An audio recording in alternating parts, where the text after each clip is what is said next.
Very good morning, sir. You are my teacher, head of the department, director, and research mentor also.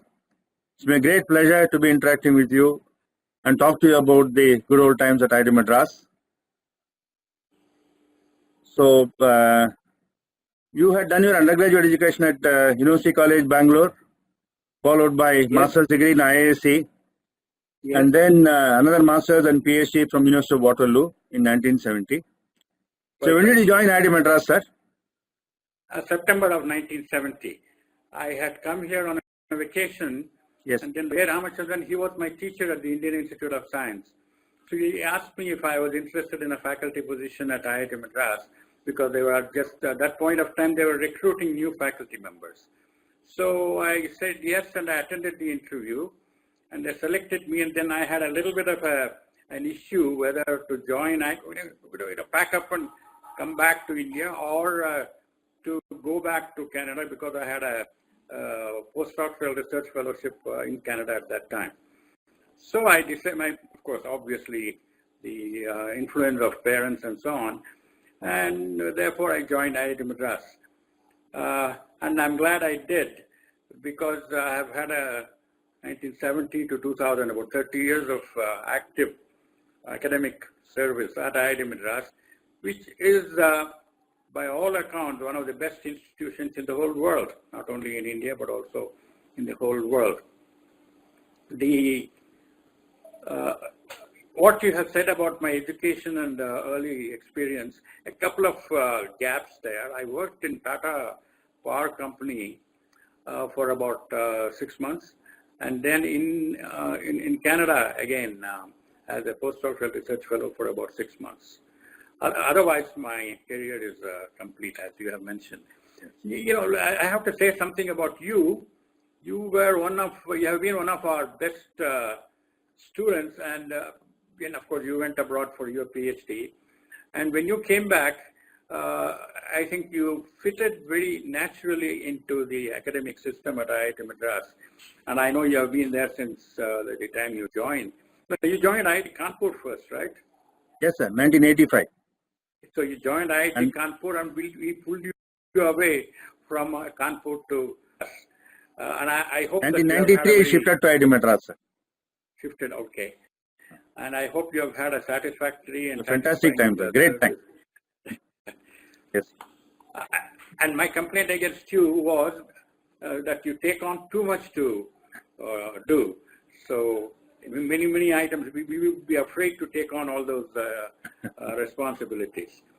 From the beginning, when I joined IIT Madras, as I said, Dr. A. Ramachandran was the director, and we had a natural fit also, because he was also interested in curricular matters, in not only delivery of education, but also in the creation of knowledge. Therefore, we had a natural fit, and that relationship also worked very well. Yes. So before 1970, did you have an opportunity to visit IIT Madras, sir? No, not really. I didn't come here. But your brother studied here in IIT Madras?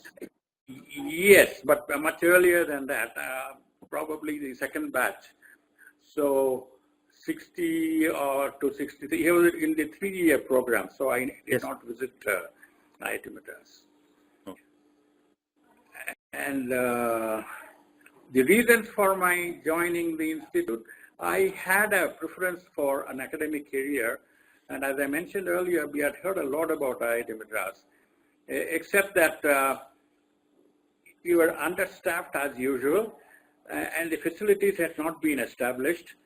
Therefore, the people who came much earlier, for example, the faculty members who are there now, they owe a debt of gratitude to the administration and the funding agencies before they joined.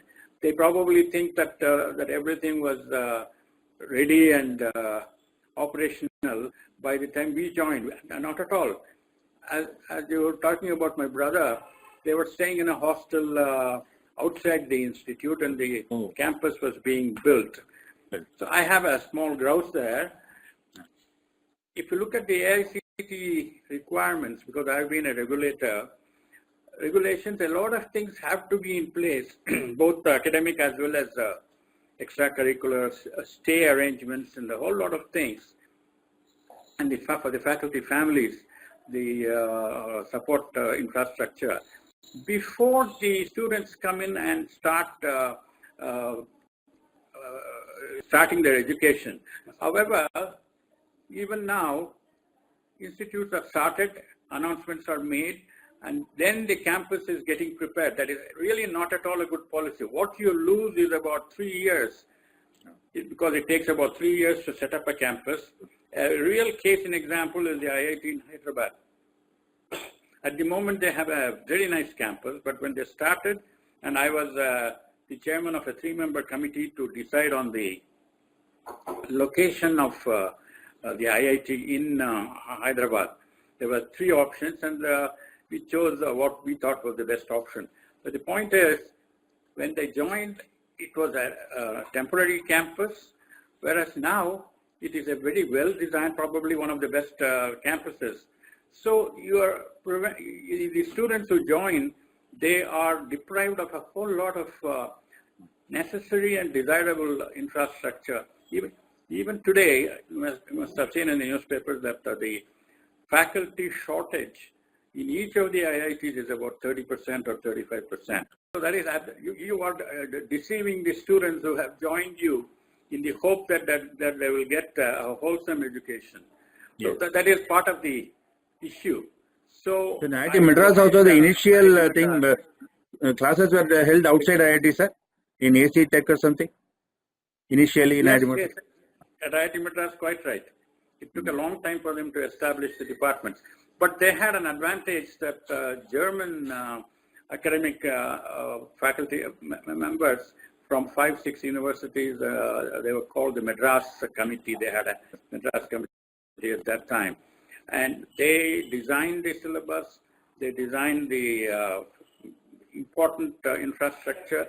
And at that time, because of the importance that Germany gave for working by hand or the practical knowledge and experience, in fact, they used to have, I don't think you know about it also, they had an academic week and a technical week. I went through that, sir. Like that. In fact, in You went through that?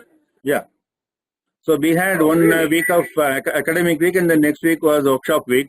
Whole week, 5.5 days, Monday to Saturday, half a day. It was workshop. So we went through that system. A lot of emphasis on practical work, laboratory work, and so on.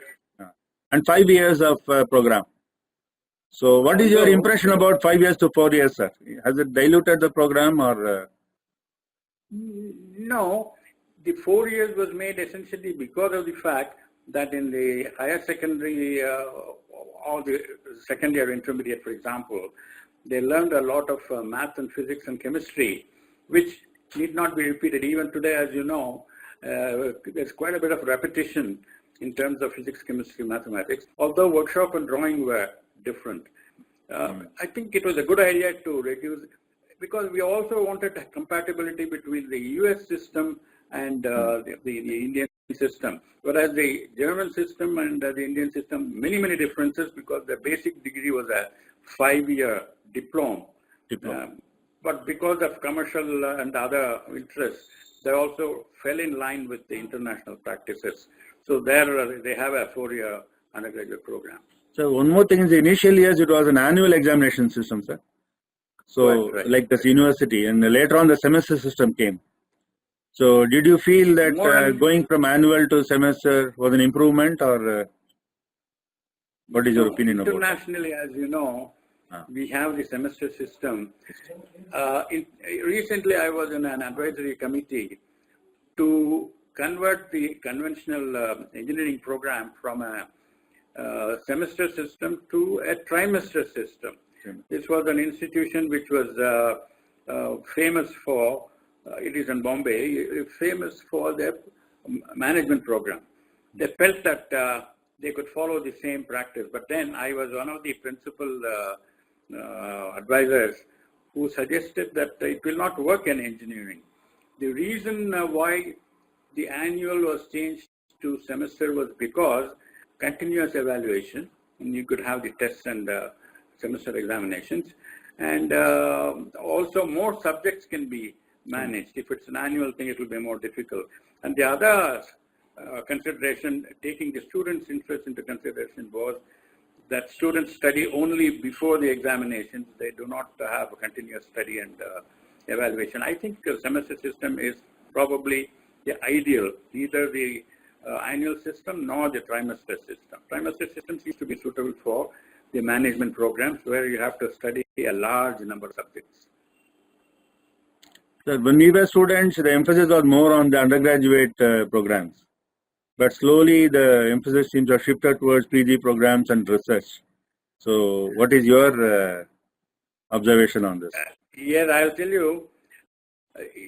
You see, the number of undergraduates you can handle, the load, more important than the teaching load is the marking of grading of both term papers as well as the final exam papers. Now, the alumni of IIT Madras seem to have a very strong opinion about this. I'll tell you the reason also for this.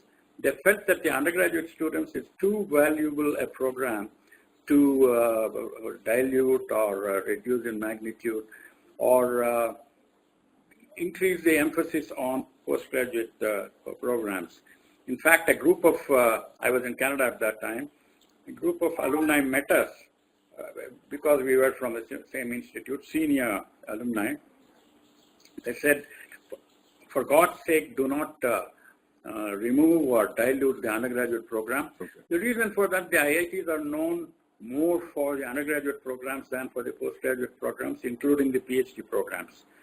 I happened to meet a US faculty member, fairly senior person, in Dubai at a conference, and he said, "I know, I've seen." He was an American, and he said, "Thank you for feeding good undergraduate students to us as graduate students. Without them, we will not be able to do our research."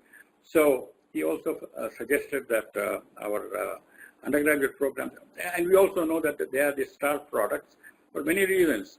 You get good quality students, and even though you provide them a good education and infrastructure, they don't actually value it, while the students don't value it. We have had the meetings of current and alumni discussions, and if you ask the current students, which do you think is the most important contributor, significant contributor for your education and so on, they never used to talk about the institute infrastructure nor of the faculty members for whom they had the least respect. But they said it is because of the interaction among the current students. Right. What interaction do they have? I would like to find out. Anyway, that's a rather tongue-in-cheek response.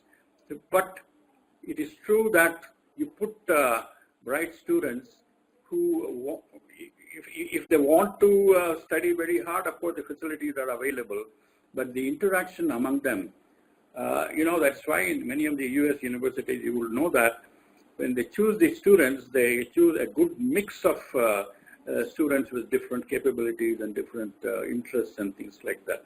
So in fact, every head of departments, at the meeting of the heads of departments, I used to ask the heads, which is our most important contribution as an institution? It is an undergraduate institution. So the question was, when do you make this institution where the star products or the postgraduate students, the graduate students? And there is also the feeling that we have an inverted pyramid. The best of school leavers, they become graduates, and the best of graduates, of course, go to industry, go abroad. And what we get as postgraduate input is not as good as that of the undergraduates. And the PhD, it is those who couldn't find job even after the post-graduation. They, because of the fellowship, they felt that this was a common perception. Even now, it is a perception. But things have changed to some extent, sir, quite a bit. We find that both at the master's level as well as the PhD level, there are some good students. I would say 10-20% are fairly good. And of course, the institute as such, its ranking and whatever the world sees about the institute, the view will be improved only if we get good publications, and even our faculty who are selected from the best among the world, whatever output is there, that has to be seen out in the outside world. So undergraduate education alone will not, of course, it's a good product. We shouldn't dilute it, but at the same time, I think research plays a very important role also. So, what do you feel about the PG students in general, sir?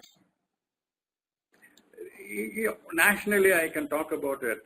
What is happening is the PG students, the best of the undergraduates, as I mentioned, they get jobs, industrial jobs, and very few of them are interested in research or teaching.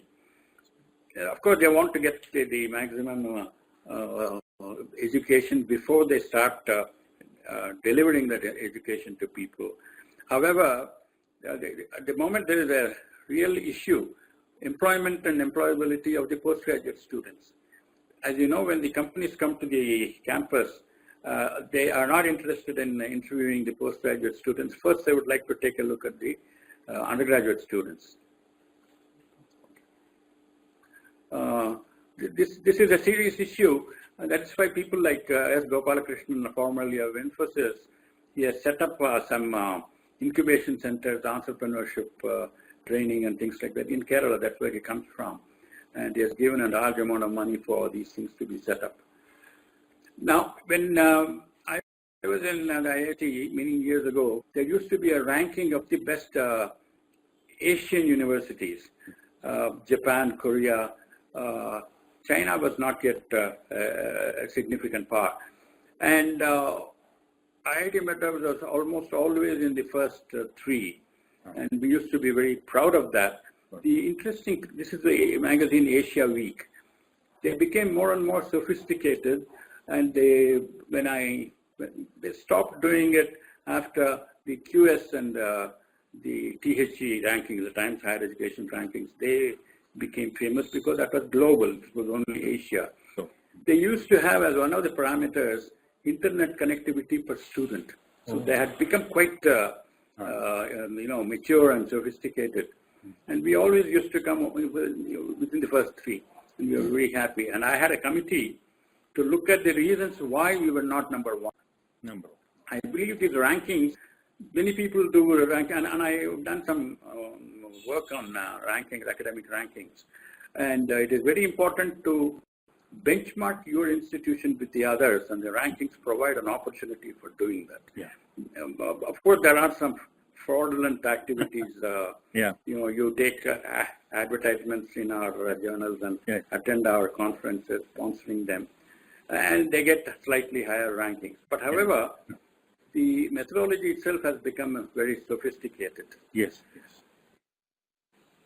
Sir, when it became you have been in the mechanical department from 1970 to about 2000 or so. What changes did you observe in the department, sir, during this period? Actually, to tell you the truth, not many. It also means that we had a certain level of maturity which need not be changed. So, a department consists of faculty members of different specializations. The undergraduate, the labs and the experiences for the undergraduates, and the research infrastructure as well as climate for the postgraduates. More and more, what I have seen is that the younger faculty members, they are not interested in teaching. They are basically interested only in research and activities which promote the publication of journals. So teaching used to get a very low priority among the faculty members. It was very difficult to make them teach new courses. Even though the curriculum was being changed, keeping with the changing industrial and research environment elsewhere. But the faculty members stuck to their own individual research. And also, publish or perish was the basis for faculty promotions. And one of the other factors here is you could not even get young faculty members to take on administrative positions as wardens or members of committees and so on, because it would detract from their mainstream activity. I understand even now it is very true. Is that true now? No. There are people interested in administration. There are people who are not interested, who would like to concentrate on the research. So we get all sorts of people. That is not a problem. Right.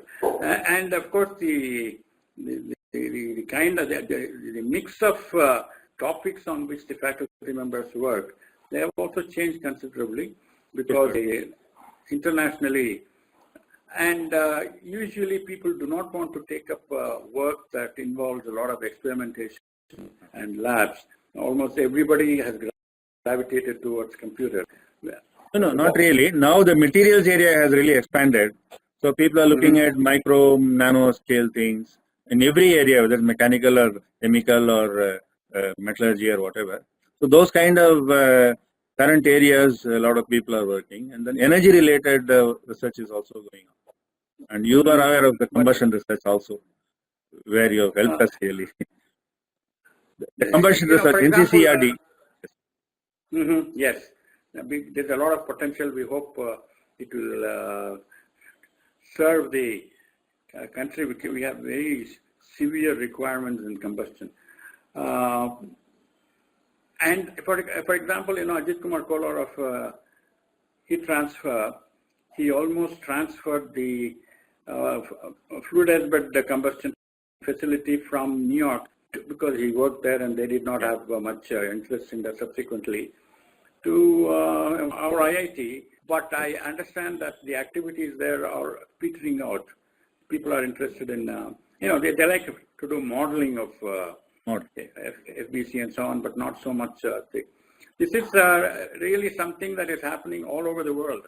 It's not only for us. Sir, experiments at system level, they don't have much, people don't respect it very much. You have to do work at the minute level, at the point, or maybe extremely localized measurements done all over the system, and then get a lot of data and process the data, also compare that with predictions. So it has become more intense. If you do experimental work at that level, it is respected.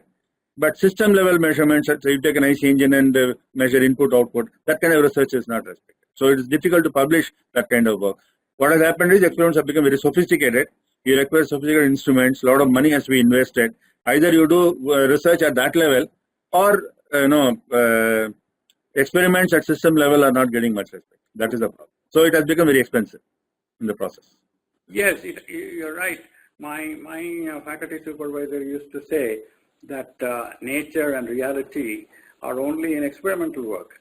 Yes. What you do with computers and theoretical analysis has to be validated, by actual experiments. But very difficult to. There are many Murphy's laws regarding experimental research. If anything can go wrong, they definitely will. I have one observation. When I came from Kanpur, I found that in mechanical department, all the labs were more or less isolated and like watertight compartments. And people are doing work, individually and not. And most of the work is interdisciplinary. Today, in fact, you have to be doing interdisciplinary research if you have to be counted. So, what is your observation on the earlier things and how things evolved over a period of time? See, IIT Madras had a great advantage that the German system was adopted because of the presence of the German professors there and the assistants being focused on Indo-German kind of a cooperation and so on. As a result of which, we imbibed several very desirable practices from the German system. Can you imagine in a mechanical department, thermodynamics and combustion is a separate lab, heat transfer and thermal power a separate lab, hydropower a separate lab? You could not imagine in any other institute. Therefore, there was a certain culture which was developed in each of these areas. And I benefited from that because thermodynamics and combustion are naturally more closely related than, let us say, heat transfer and combustion, for example. Therefore, there's quite a bit of basic studies which happened in each of these individual.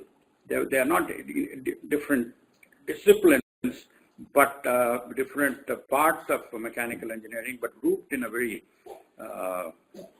very wise manner. So that was very good. There are, of course, some disadvantages of the German system. When you are comparing IIT Kanpur, all the faculty were put together in a faculty house. Therefore, the interaction was very intense. Whereas in our institute, except for the few labs which were around the cafeteria, so the faculty members, we used to go to the cafeteria together, aeronautical department, and so on. Therefore, the interaction, even though not much academic interaction takes place, but still the fact that we were close to each other, it helped in several ways. For example, if you wanted to borrow some equipment, then if somebody whom you knew through your coffee interactions, if you asked them, more often than not, because at that time the PCs were just coming in and they were in much demand.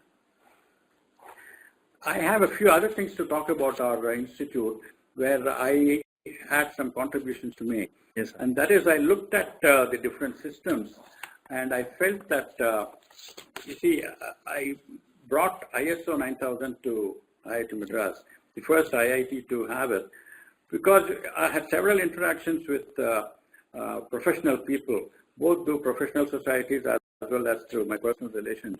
And then I found, for example, in one of these companies, it was ICI, which became subsequently the company.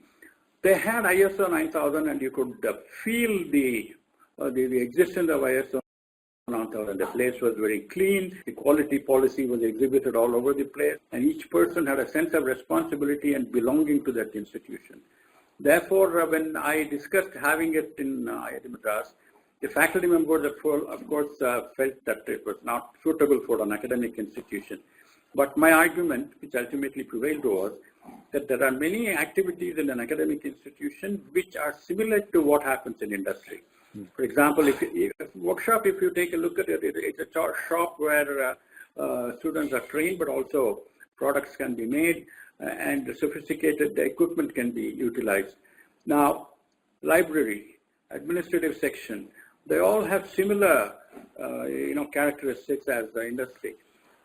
So, and for that you need a lot of training of the technical and support staff, and not only that, you need a certain amount of coordination among them. So the 2 or 3 supplementary things we did, which fell in line with what industry does. For example, you have to define a quality policy, you have to train the people in quality assurance.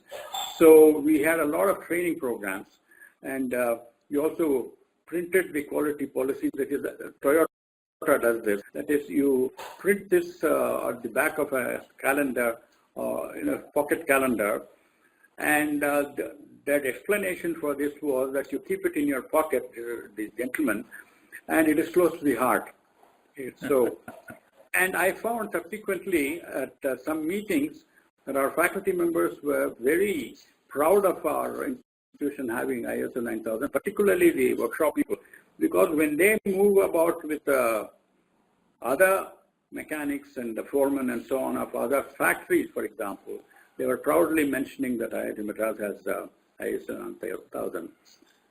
Obviously, it is not really applicable to academic activities, where accreditation is the important means of assuring. There again, I was very lucky that particularly our alumni in the US, they kept asking, what is your quality assurance mechanism? Therefore, we had several committees consisting of the best of industry people and their faculty members in different departments, and they spent 3 days, 2 or 3 days, I forget which one, looking at different departments. And for me, luckily, the computer science department and the electrical engineering department volunteered to be examined by a group of peers. And we had a final meeting, almost similar to the accreditation practices which take place through NBA, but this was not happening in the other institutions. Subsequently, I understand that the other IITs also did this.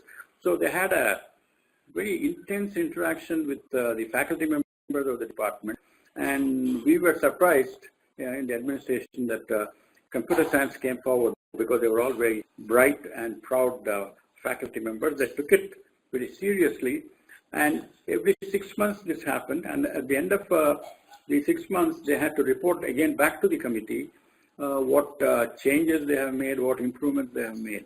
Therefore, there were many good things that happened. And the other thing that I was very much interested in defining a strategic plan for the institution. And unlike many other institutions where all the heads of departments sit together and over a period of a week they evolve a strategic plan, because I have contacted several academic leaders in the US and they all told me the involvement and the participation of the faculty members or the concerned stakeholders is very important, because yes, you can define the plan, but if you want to implement it, you need the cooperation and commitment of each of the faculty members. So that is something that we did. And I'm glad that the practice is being continued under the present administration. Also, they have come up with 2 other strategic plans. But I'm a little disappointed that they did not show as a reference for their thinking and activities the plan that Professor Anant and I had come up with. Yeah. And for the first time, I used external faculty members and industry specialists to advise the IIT. Normally, IIT is considered to be a resource where their knowledge and experience is transferred to the other institutions, but never you received valuable inputs from the people around you. Especially from industry. From industry and other faculty members also. Yes, perfect. Because one of the like an oxygen for institutions is benchmarking. Yes. Industry follows it so very extensively. That is, there are other people who are doing similar things, and some of them are doing it much better than you are doing. And if you want to succeed and move forward and upward, then you need to see what others are doing. There's an excellent definition of benchmarking. That is to find out what others are doing and then replicating what they are doing, emulating them, and then going forward from what they have done. And I've had a discussion with Ramadurai about this. And he said for each part of the activities of the institution, you can have benchmark institutions. But now, of course, MIT recently had a study. They wanted to evaluate their undergraduate program. They chose about 8 or 10 institutions who are doing a very good job. And in this context, you might also know that Olin University near Boston is considered to be the best undergraduate institution. There is a ranking for undergraduate institutions. And there are faculty members with PhD who come there, they sacrifice their research work, and maybe in the sense that they do not engage in research work, but then engage in many different ways of transferring the knowledge and experiences from the existing faculty members and the industry around them to the students. I understand those, they do not take a large number of students, and they are in great demand by the industry and the government. Yes. So from the time I joined, one small thing, sir. The industrial and sponsored research projects, and they have really increased quite a bit over the last 20-25 years. So what is your view on this, sir, observations? I would say that it is because of the leaders who led the institute and nationally. As you know, initially they said the focus was on research, publish or perish, and subsequently consult and publish or perish. Consulting basically means industry-oriented work. Therefore, because of the pressures on these institutions to do different things, obviously the institutions also started promoting these activities and creating opportunities. In this context, one of the best things that happened was the technology development missions that we had. We had 8 missions or 9 missions, I believe. Therefore, the inter-IIT collaboration was also, because in different IITs, there are people who are doing similar things. Yes. But unfortunately, it was not continued beyond the first stage of about 5 years or 6 years. We still do not know why. So the Planning Commission, which was coordinating it. But now the Niti Aayog has come and they are putting some opportunities in front of the different IITs. The inter-IIT cooperation is very important. So some of the major projects that have been done in the mechanical department, in the institute, but you have also yourself coordinated many of them. The major projects that have been done from mechanical department. Yes, apart from the technical projects, we were given the opportunity to engage in curriculum development. So again, because of Dr. Ramchandran, his interest in academic educational activities. So our curriculum development center was a very active center. Essentially, you had to provide some inputs to the faculty members of the surrounding institutions. So there are so many things that need to be done because the situation between IITs and the other institutions is rather alarming because many of them they don't have the facilities nor the faculty members, but at the same time they do not have the will and the focus on engineering education. Yeah. So that has been one of our hallmarks. Some of the good things that happened after I left IIT Madras, two or three things. One was the NPTEL. It actually, I saw the seeds for NPTEL. We had the help of the Carnegie Mellon University and also Professor Raj Reddy of CMU. Now it has ultimately become a SWAYAM, as you know, involving several things. Yeah. And the other thing that actually flowered was this focus on R&D and interaction with industry. And under Professor Anand's leadership, we have those research stars, for example, which seem to be quite active and bringing the industry and the other R&D institutions. You know, DRDO has a complete floor of activities, and our alumnus Ramanujachari is heading it. So this was again something which was actually Anand's achievement. We had the land, and it was a curious circumstance where we realized we had the land given to us outside the IIT, and we did some survey and things like that, and we found out. And so it was possible to set it up. There were some competitive interests also that they wanted this particular land because land is so eagerly grasped by everybody. But we had a formal agreement with the state government. Yeah. So that is something else which has become extremely significant in IIT. So one more program we have now is GYAN. I don't know if you have heard of this or not. It's a global initiative for academic networking. So every year we get about 100 faculty or so from different countries. They come here and spend a week or 2 weeks and give specific courses on very specific topics. So that is also, it has picked up quite well. And a very good initiative. I have been involved in similar activity through something called IUCE, Indo Universal Collaboration for Engineering Education. And I was one of the founding directors. It is doing extremely well. It also provides opportunities in many other ways. Guidance for PhD for young faculty members and many other things. That is something that is happening. One of the concerns of the central government also has been our lack of presence in the international rankings, global rankings. I have done some work on that, and I've been assisting in a very small manner Indian Institute of Science through what is called ICARE, Indian Committee for Academic Rankings. There are many procedural matters in addition to the existing core of the rankings, which is really the research performance. The manner in which you present the information, the manner in which you ask all the faculty members to publish papers under the same, kind of a heading. For example, if you say Department of Chemical Engineering and things like that, it gets the computer moves it into a different place.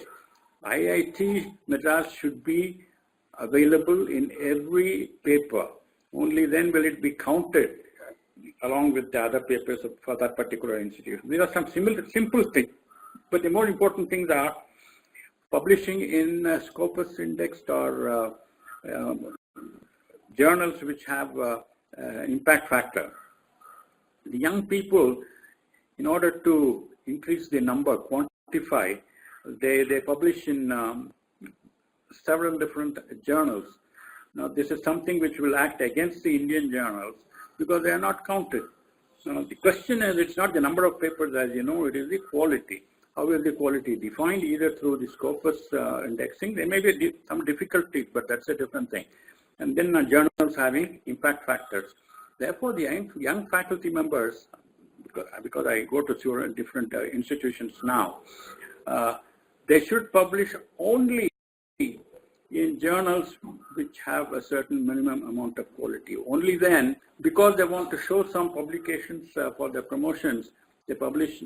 And again, the conference proceedings, that's a different type of activity. And they are not actually identified, even though at the moment there are some indexes which also take into consideration good conferences, for example, IEEE conferences, AISME conferences, and so on.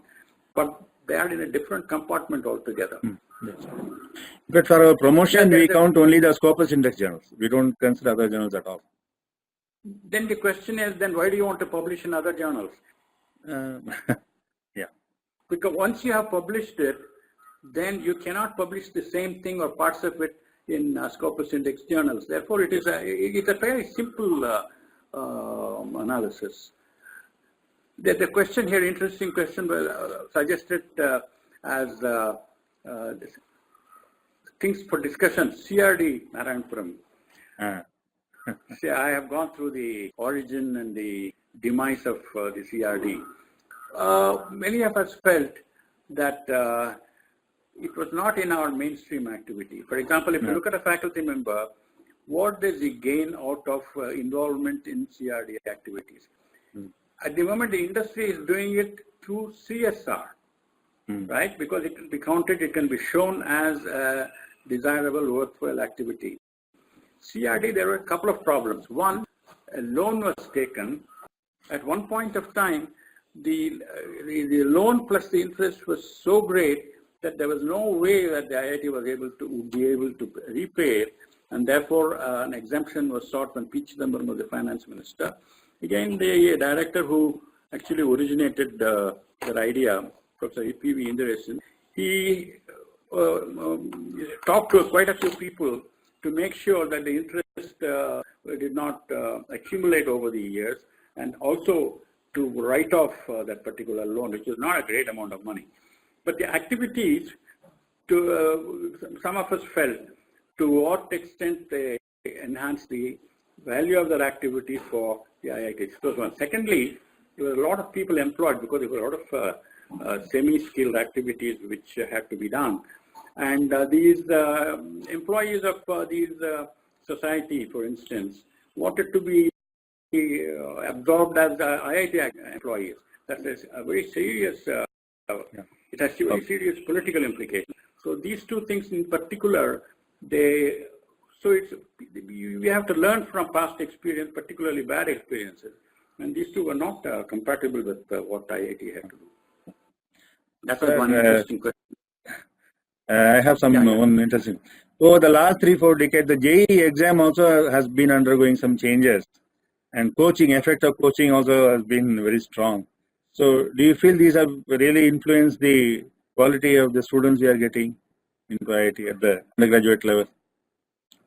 In the initial stages when I was there, we were trying to find out, or people tried to find out, what are the reasons for the success of the IIT. In other words, the graduates that they produce, they are prized products which go as input to several places, both in India and abroad, for teaching, for research, and for industry. And people talk about our IITs not having many contributions for India. That's absolutely wrong. If you look at the major industries and public sector organizations in India, many of them are from the IIT system. Even research organizations, sir. Many of the research organizations have IIT as a postgraduate. PG students from IIT have gone there.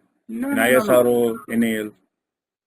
Yeah, but ISR, people who are part of the ISRO success story, they are graduates, postgraduates from IITs.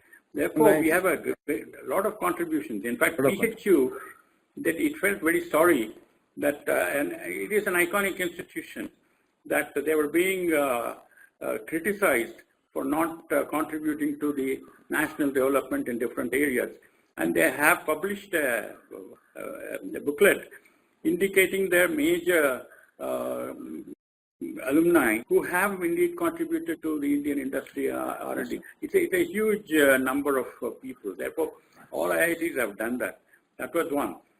So JEE was considered to be the principal reason that we were able to pick up the best talent within the country. And of course, you can also criticize it because the talent that it picks up, they are not interested in staying in India. We are criticized for brain drain. There are two types of brain drain. I've done a little bit of work on brain drain. One is the external brain drain, when our people, they study in India and then go abroad for postgraduate work, and even subsequently they settle down there. The other one is the internal brain drain, where you train our students for technology, but then they take up non-technology occupations and proceed. That is the internal brain drain. There are reasons for both. Now, ultimately, it is all related to the national culture. Now, when Gandhiji was leading the independence movement, there was a fervor, there was a desire, and a very keen desire to serve the country. At the moment, you look at the corruption, you look at the political scenario, and then you wonder why the young people are not motivated to, even then there are people who do rural work, but that spirit of service, the spirit of doing work for other people, they soon become cynical. This is basically the problem. So JEE, therefore, now with 23 IITs, the catchment area has also increased. And as I said, when the IITs start, the new IITs, they don't have the type of facilities nor the faculty members. It is a shame that we have a faculty shortage position of all IITs of about 30%. Why, if students are keen to join IITs and they expect good faculty members to not only teach them but also to inspire them, why is it that there are such a large number of faculty? Of course, one of the reasons given is that we want the best, and therefore we wait for the best to come. Yes, that may be, but then just like you want to enhance the catchment area of students for coming to IIT, similarly you have to provide for teacher training institutions, institutions which create good teachers. We need to do that, and I don't think it has been done enough. Because you have several alternative professions now where business and money are more important than anything else. So I think the demand for IIT seats will continue to increase. So it is our responsibility to provide for that fulfillment of the demand. Yes. So from the time you joined to from when you retired, so what major changes did you observe in the campus, and the good ones, the bad ones? No, I mean the bad ones we have talked about because it doesn't seem to interest the young faculty members and the young students. The level of discipline, because I also get the information from our IIT and other IIT in terms of faculty interactions. The level of discipline is a word which is not compatible with the current day young students and faculty. But you don't have to have discipline like in the military, but unless people are organized, people have a common purpose, it's difficult to achieve success. And it is said that you have to get the faculty interests and the institutional interests aligned. They must both be interested in similar things which are desirable things to do. That is not happening. There is a lot of whether it is because of the diversity that is exists now or whatever, they don't seem to be interested in similar things. And there are extraneous activities, extraneous interests which seem to matter in the case of both the students as well as the faculty members. And of course, we have looked at Jadavpur and JNU, where political considerations, they create non-academic interests and activities. It's a pretty sad thing. There was another related problem. Yes, sir. One related problem is that sometimes in the hostels, the students, they commit suicide, etc. I wonder whether it is due to academic pressure or due to some social problems, or what is your observation on this, sir? There seem to be essentially two reasons. One, of course, they are just growing up, and these are the personal problems, boy-girl problems, for which we had at our time thought that counseling is the answer to solving these problems. We had the good fortune to have a Christian principal of a college who retired, and he was interested in counseling, and he was staying in the hostels. He was a bachelor, and therefore people who had issues, because if you create a room inside the academic campus and then put counseling on the door, nobody will like to go there. Yeah. Therefore, it has to be an integral part of the system. So in the hostel sector, and many people did go to this gentleman with their personal problems.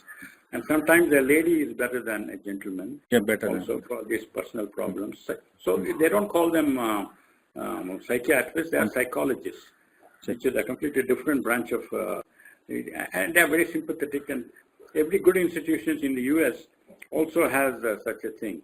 This is one aspect of the peace in the campus. What was the basic question? Yes, sir, about whether it's an academic pressure or social problem.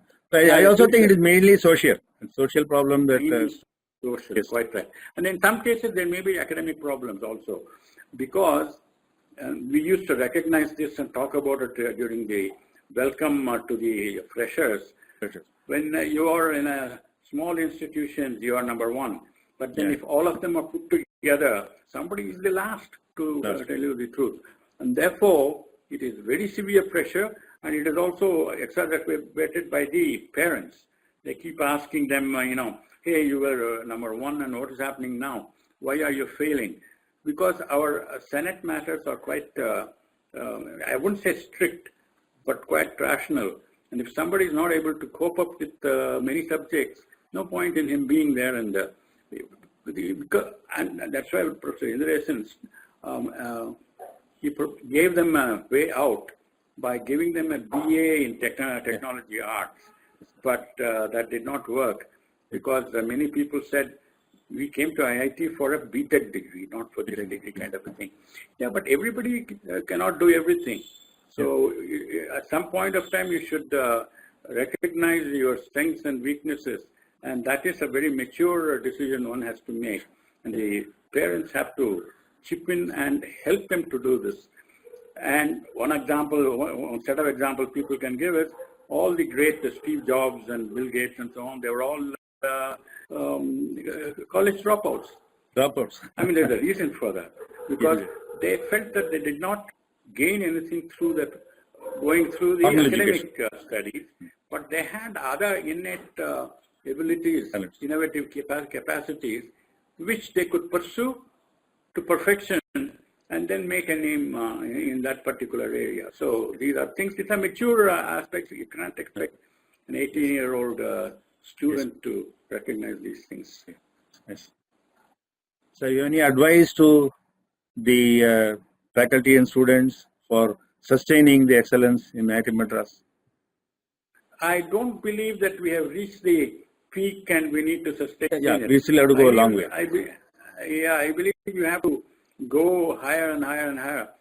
Because one of the things that I have been involved, because of my presence in AICT and also my interest in engineering education, is that all institutions cannot become world-class institutions. A world-class institution is actually a best-in-class institution. That is the better definition of that. In order to do that, it's not only important to work hard, but also, as they say in industry, you have to work smart.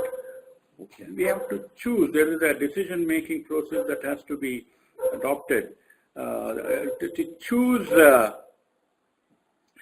activities, prioritize.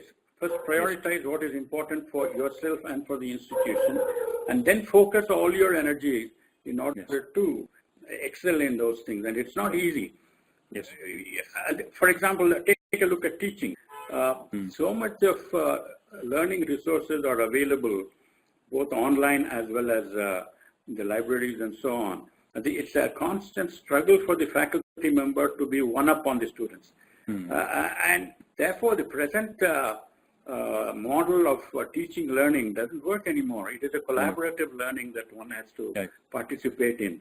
The teacher does not know everything, and the student doesn't start from level 0. So it is a cooperative, mutually beneficial activity.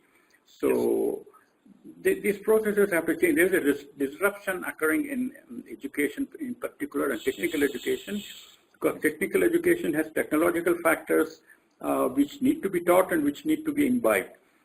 Therefore, as I say, there are a lot of opportunities, but also a lot of challenges. Yes, sir. The trick is in balancing these two, and ultimately, as they say, if you have a tendency to speak the truth, you don't have to have a good memory, because you will never go wrong in your discussion. That is something else that is, I would like to mention this. We had a mature student who succeeded as an entrepreneur, and we asked him, what did you miss learning in the IIT? He said, you never taught us how to be bad, in the sense that say falsehoods and look for cutting corners and things like that. Within the IIT, it is an ideal situation, idealistic situation, because there are specific modes of behavior, and you have to do almost always the right thing. But as you come out of the campus, and all this one has to forget in order to learn new things, bad things. Yes. But so we are doing a service and a disservice at the same time. We are showing them what is the right way to do things, but at the same time, that doesn't seem to help him in life. Many of them, not all of them. Therefore, the world has to change. We don't have to change. Yes. The world has to change. And somewhere along the line, we have to get together and change the world. Yes. So, as long as you are in the IIT, remember that you are in a good system, and there's no reason to be sorry that you are not being taught the bad things. Yes. Okay. Yes, sir. Thank you, sir. Thank you very much for asking good questions and motivating me to answer them. Yes. I edited your video long back when I joined in 2005 in IIT Madras, and 2007 and 8 when I was making a documentary for alumni, alumni affairs. I edited you with when you were inaugurating Sharavati Hostel. A small video clip. Did I do that? Oh, I see. Okay. Thank you. Thank you very much. Thank you. Nice interacting with you. Thanks so much.